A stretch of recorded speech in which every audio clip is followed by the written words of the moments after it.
Romanos capítulo 5, versículo 6. Releamos. Porque Cristo, cuando aún éramos débiles, a su tiempo murió por los impíos. Ciertamente apenas morirá alguno por un justo. Con todo, pudiera ser que alguno osara morir por el bueno. Mas Dios muestra su amor para con nosotros, en que siendo aún pecadores, Cristo murió por nosotros. Pues mucho más, estando ya justificados en su sangre, por él seremos salvos de la ira.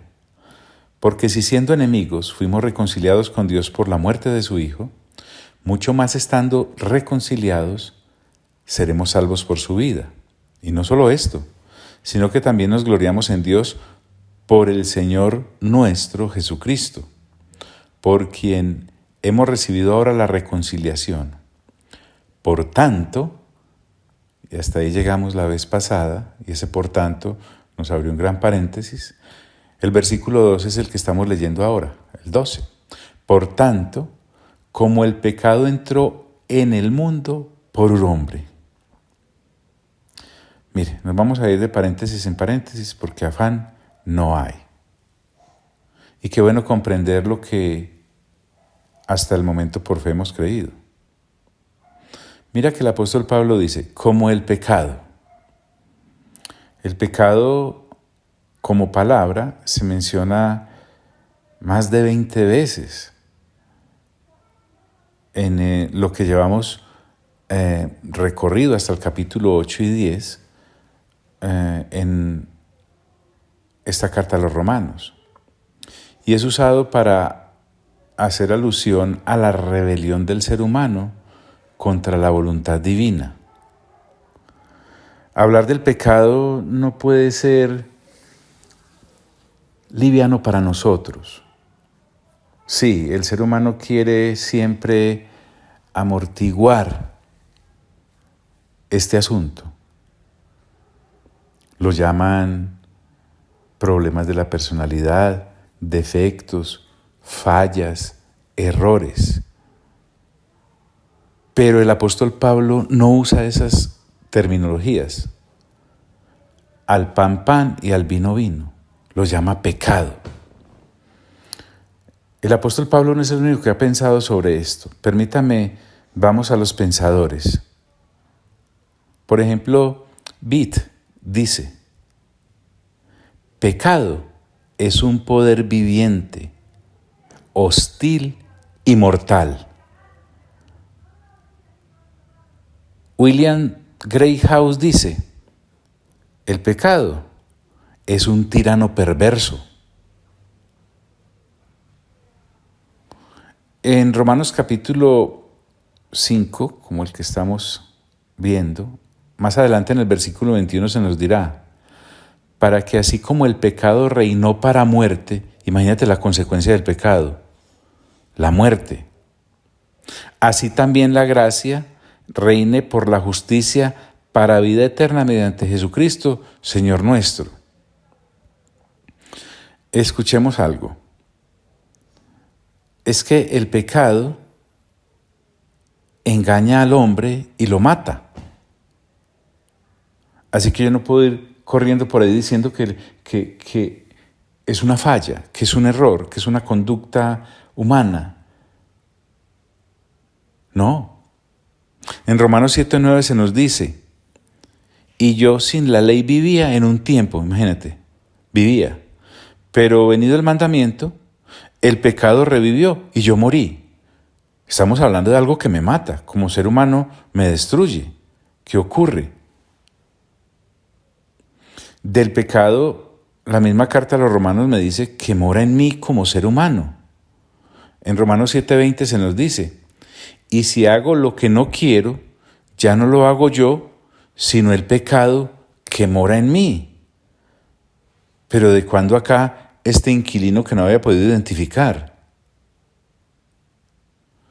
Así que cuando Pablo dice en el versículo 12 del capítulo 5, por tanto, como el pecado entró en el mundo por un hombre, no podemos salir corriendo pensando que ya entendimos el asunto, ¿no? El pecado tiene muchas consecuencias. Por ejemplo, el pecado trae juicio y muchas transgresiones. En el versículo 16 de este capítulo leeremos: y con el don no sucede como en el caso de aquel uno que pecó, refiriéndose a Adán, porque ciertamente el juicio vino a causa de un solo pecado para condenación, pero el don vino a causa de muchas transgresiones para justificación. Bueno, del don y de la justificación hablaremos más adelante, pero enfoquémonos en el asunto del pecado. Se me ha dicho entonces que el pecado entró en el mundo. No estamos hablando del orbe como tal, aquí se refiere a la raza humana completa. Es decir, ni un solo ser humano quedó por fuera de las consecuencias del pecado. Repitamos, como el pecado entró en el mundo por un hombre. Es decir, cuando Adán pecó en el jardín, Adán como tal sufrió las consecuencias del pecado que cometió. Pero a la vez ese acto de Adán hizo caer a toda su posteridad, a toda la humanidad. Rayos, tenemos entonces que ahondar un poco en este asunto de qué es el pecado. Porque Pablo le dedica un buen material. Por tanto, como el pecado entró en el mundo por un hombre y por el pecado la muerte, es que no fue solo hecho de pecar, sino de que acá se me está hablando de una consecuencia, la muerte. O sea, el hombre peca, pero la cosa no paró ahí. La muerte es algo muy serio que entró a la raza humana. La raza humana no contaba con la muerte, no fue creada para morir. John, ¿usted cómo dice eso? Mire, si no. Vayamos a Génesis capítulo 2, versículo 15 al 17. Y ojo, no se me vaya a estar enredando solamente con pensar en la muerte física, la biológica, lo que nosotros llamamos la primera muerte ya con la visión que nos ha dado el renovar el entendimiento con Apocalipsis. Ya sabemos que hay primera muerte y segunda muerte. No se me vaya a confundir solamente pensando en la muerte biológica, en la del ataúd. No. En Génesis 2, vuelvo y te digo, del versículo 15 al 17 dice: tomó pues Jehová Dios al hombre y lo puso en el huerto del Edén para que lo labrara y lo guardase. Y mandó Jehová Dios al hombre diciendo: de todo árbol del huerto podrás comer, mas del árbol de la ciencia, del bien y del mal, no comerás, porque el día que de él comieres, ciertamente morirás. En Génesis 3, del versículo 2 al 3, se nos dice: y la mujer respondió a la serpiente. Mira que el asunto quedó muy claro, tanto para el hombre como para la mujer. Del fruto de los árboles del huerto podemos comer, pero del fruto del árbol que está en medio del huerto, dijo Dios, no comeréis de él, ni le tocaréis, para que no muráis. Tal vez el hombre y la mujer no entendieron la profundidad del término morir saliendo de la boca de Dios, tanto que lo usa en el diálogo con la serpiente como si estuviesen hablando pues del partido del domingo. Bueno, usted y yo ya sabemos lo que ocurre en el capítulo 3 y la consecuencia. En Génesis 3:19 se nos resume y dice: con el sudor de tu rostro comerás el pan hasta que vuelvas a la tierra, porque de ella fuiste tomado, pues polvo eres y al polvo volverás. En otras palabras, muerte. Repitamos. Por tanto, como el pecado entró en el mundo por un hombre y por el pecado la muerte, así la muerte pasó a todos los hombres. Miren, el apóstol explica esto con plastilina, añadámosle un poquito al material. Dice, así la muerte. Recordemos pues que la muerte vino a causa del pecado. Y aquí Pablo me dice que la muerte pasó a todos los hombres. En 1 Corintios capítulo 15, versículo 21, en la parte A, y en el versículo 22, en la parte A, dice lo siguiente: porque por cuanto la muerte entró por un hombre, ¿te das cuenta? La muerte no estaba en el reparto de la creación, pero aquí entra por el pecado. Y dice, porque así como en Adán todos mueren, no deja a nadie por fuera, y si tú revisas, efectivamente, por lo menos hasta el momento biológicamente, ha muerto toda la raza humana desde Adán, y seguirá muriendo. A esta altura, valdría la pena hacernos una pregunta. ¿A cuál muerte se está refiriendo el apóstol Pablo? ¿Solo a la biológica? Repitamos para que no perdamos el tenor. Por tanto, como el pecado entró en el mundo por un hombre, y por el pecado la muerte, así la muerte pasó a todos los hombres. Hablemos un poco más de la muerte. Barth tiene un estudio que me parece podemos traer a colación a este reflexionar que tenemos en Romanos en nuestra segunda lectura juiciosa. Donde el pecado vive, dice Barth, la muerte vive en el pecado. Son concomitantes. Lo que Barth quiere decir es que no vivimos, aunque estemos vivos. Explíquese, John, déjeme avanzar un poquito y verá. En Romanos capítulo 7, versículo 10 al 11, el apóstol Pablo nos dirá, y hallé que el mismo mandamiento que era para vida, a mí me resultó para muerte, porque el pecado, miren cómo es de pernicioso el pecado, porque el pecado, tomando ocasión por el mandamiento, recordemos que está refiriendo a la ley de Dios que es buena, agradable y perfecta, ¿cómo se da de pernicioso el pecado que toma algo bueno y lo tergiversa? Porque el pecado, tomando ocasión por el mandamiento, me engañó y por él me mató. O sea, tomó algo bueno y con ese algo bueno me mató. Tiene que ser muy malo el pecado. También Barth dice, miren, donde el pecado reina, la muerte reina. Por ende, estamos muertos. John, pero es que yo no me he muerto. Eso es lo que te quiero explicar, que sí estamos muertos aunque estemos vivos. ¿Cómo la ve? Romanos capítulo 5, versículo 21, recuerda que nos dijo, para que así como el pecado reinó para muerte. O sea, la muerte reina porque el pecado reina. Pablo dice en Romanos 7:23, pero he otra ley en mis miembros, que se rebela contra la ley de mi mente y que me lleva cautivo a la ley del pecado, que está en mis miembros. Entonces, escuche bien, usted y yo necesitamos captar que lo que Dios quiere enseñarnos a través de la carta a los romanos es que evaluemos muy bien de dónde nos sacó la gracia que ha depositado en Cristo Jesús. Escuche, por ejemplo, lo que dice otro pensador. Se llama Paul Miner. Él dice, el término muerte cubre la alienación invisible de Dios como todas las marcas visibles de esa alienación. Entonces yo me fui a buscar qué significa alienación para que nos quede bien claro. Es la pérdida o alteración de la razón o de los sentidos.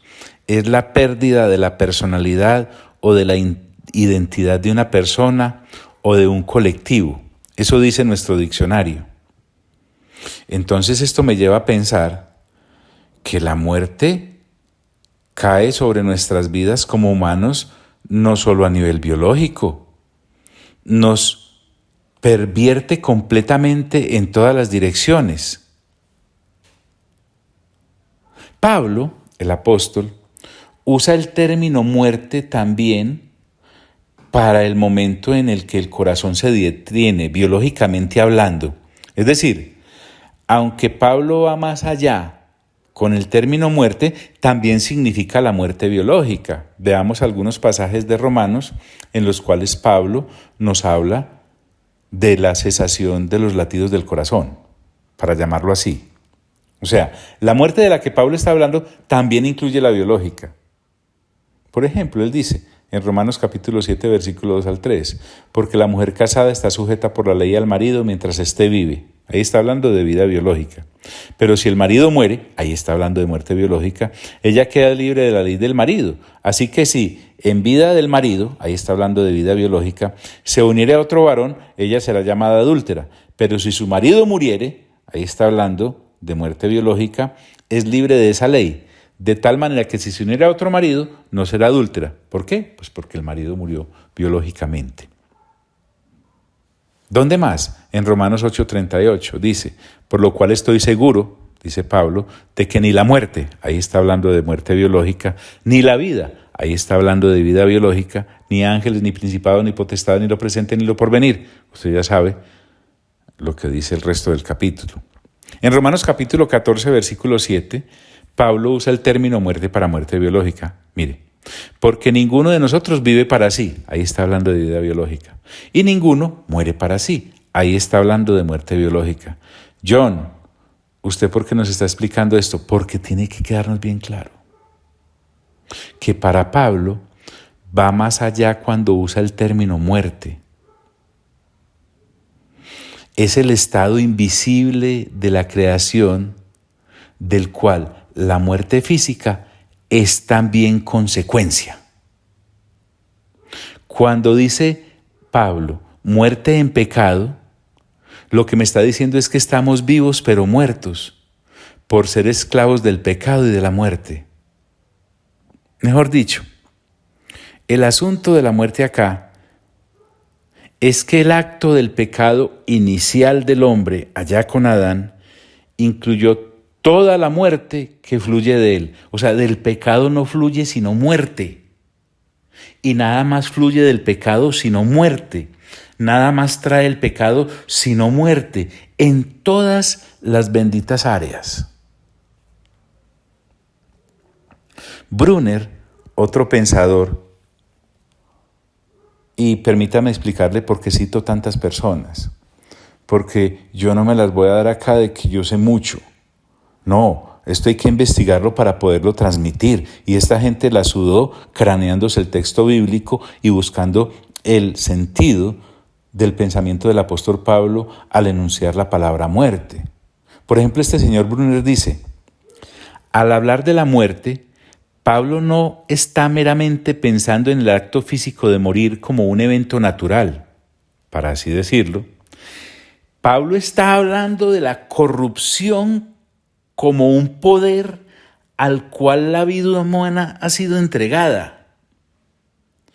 Y esa vida humana ha sido entregada a la corrupción porque recordemos que en el capítulo 1, esto es un aporte mío, venimos hablando de la ira de Dios y de su terrible juicio sobre el pecado del hombre, que lo llevó a la muerte. Ahora, otro pensador, ya citado, William M. Greathouse, dice, la muerte que sigue al pecado es por tanto, y pone 2 puntos el hombre. Este estudio es de ese señor y me parece espectacular. ¿Para qué vamos a inventar la rueda si ya está inventada? Mire, en primer lugar, este William M. Greathouse dice, hay una muerte física. Esa muerte física consiste en la separación del alma del cuerpo. En 2 Corintios, por ejemplo, el apóstol Pablo dice en el capítulo 5, versículo 8, pero confiamos y más quisiéramos estar ausentes del cuerpo, esa es muerte física, y presentes en el Señor. Hay una ruptura ahí de la vida biológica. Entonces, hay una muerte física en primer lugar, pero también hay una muerte espiritual. Esa muerte espiritual podemos describirla como la separación del ser de Dios, o sea, del ser humano creado, de Dios que fue su creador, por el acto de desobediencia. A eso se refiere Pablo en Romanos capítulo 7, versículo 9, cuando dice, y yo sin ley vivía en un tiempo.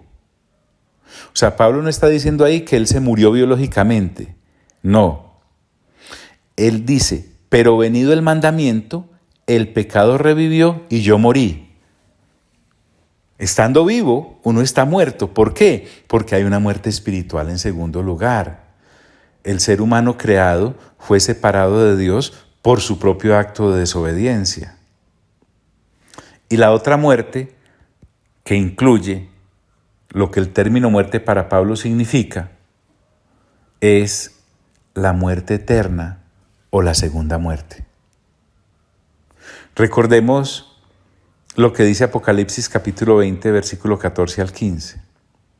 Y la muerte y el Hades fueron lanzados al lago de fuego. Imagínate, la muerte. Y el texto corre a aclarar, esta es la muerte segunda.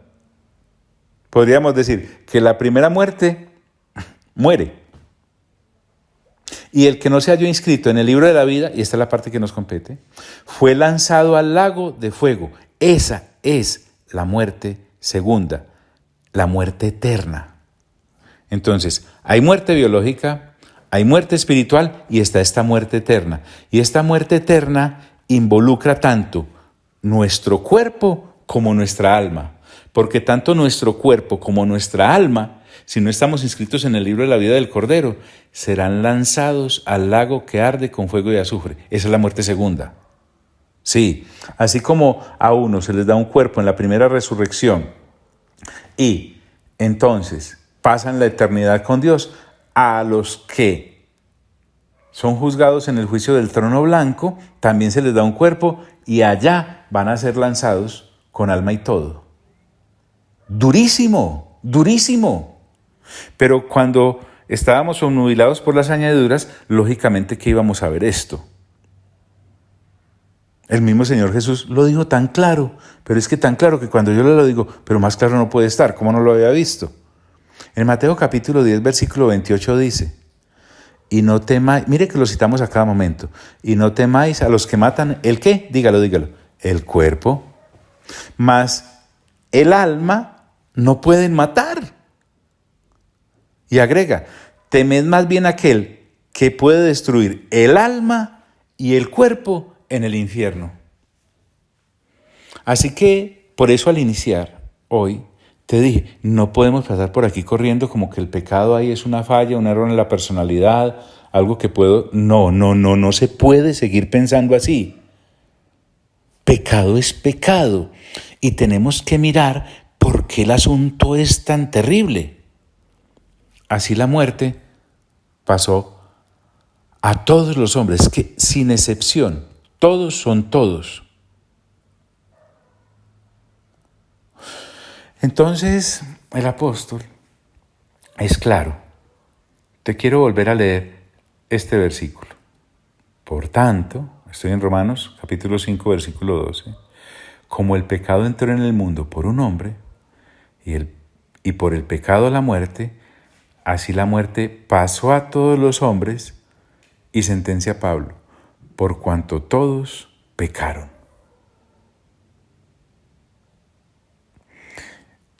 ¿Te das cuenta? Es como una herencia maldita que la humanidad recibió de su padre Adán. Somos los herederos de tal asunto. Yo lo he explicado varias veces de manera muy simplona. Cuando te decía, fíjate que hay una pareja. Esta pareja tiene relaciones sexuales, pero a la vez ellos sufren de una enfermedad infectocontagiosa, cualquiera sea. La criaturita que nace con la enfermedad. John, ¿qué injusticia? No, es que yo no estoy hablando aquí de justicia e injusticia, es que nace con la enfermedad o no. De igual manera, al hombre y la mujer caer en el jardín, de ahí en adelante, todos los que nacimos de esa estirpe, nacimos con la enfermedad. Pero acá le estamos dando nombre correcto, pecado y esa inclinación a pecar. Por eso es que este versículo 12 en la parte de dice, por cuanto todos pecaron. Desglosemos. Todos pecaron. ¿Qué es lo que me quiere decir el apóstol Pablo ahí? Todos los hombres pecaron en Adán. en el sentido de que la transgresión de Adán tuvo consecuencias que se extendieron a toda la humanidad. Es decir, todos pecaron implícitamente en el pecado de Adán. Por ende, por estar toda la humanidad en los lomos de Adán, fue que nacimos bajo pecado. Ilustrémoslo con un ejemplo que traen los pensadores. Fue como cuando Leví pagó los diezmos por estar en los lomos de Abraham. Permítame usar el ejemplo de las mismas escrituras. No hay como las escrituras para ilustrar las mismas escrituras. Allá en Hebreos capítulo 7, versículo 5, y luego del 9 al 10 dice: ciertamente los que de entre los hijos de Leví reciben el sacerdocio, tienen mandamiento de tomar del pueblo los diezmos según la ley, es decir, de sus hermanos, aunque estos también hayan salido de los lomos de Abraham. Y por decirlo así, oiga bien, en Abraham pagó los diezmos también Leví, que recibe los diezmos, porque aún estaba en los lomos de su padre, cuando Melquisedec le salió al encuentro. Recuerde que Abraham es el padre de la fe. Leví es uno de los 12 hijos de Jacob. Y lo que me está diciendo el texto en Hebreos es que Leví, por estar en los genes de Abraham, cuando aún no había nacido, pagó los diezmos cuando Abraham se los entregó a Melquisedec. Ahora, apliquemos esto a lo que ocurre en Adán. Todos usted y yo, que ya somos creyentes, y los que no son creyentes de todas las generaciones, estábamos en los lomos de Adán cuando Adán pecó. Por lo tanto, cuando Adán pecó, todos pecamos. ¡Qué rollo! ¡Qué rollo si no tuviera solución! Pero Pablo nos debe explicar muy bien el problema tan grave de este asunto del pecado. Y por eso es que usted y yo no podemos pasar corriendo nuevamente por este capítulo 5. Ahora el apóstol nos va a explicar las bendiciones que nos llegaron en Cristo Jesús, así como nos ha explicado también todas las maldiciones que nos llegaron en Adán, el Adán caído. Bueno, amado Padre Celestial, a ti sea toda la gloria. Amado Señor Jesús, a ti sea toda la honra. Y amado Espíritu Santo, a ti sea todo el honor. Y a los tres, por los siglos de los siglos de los siglos. Amén.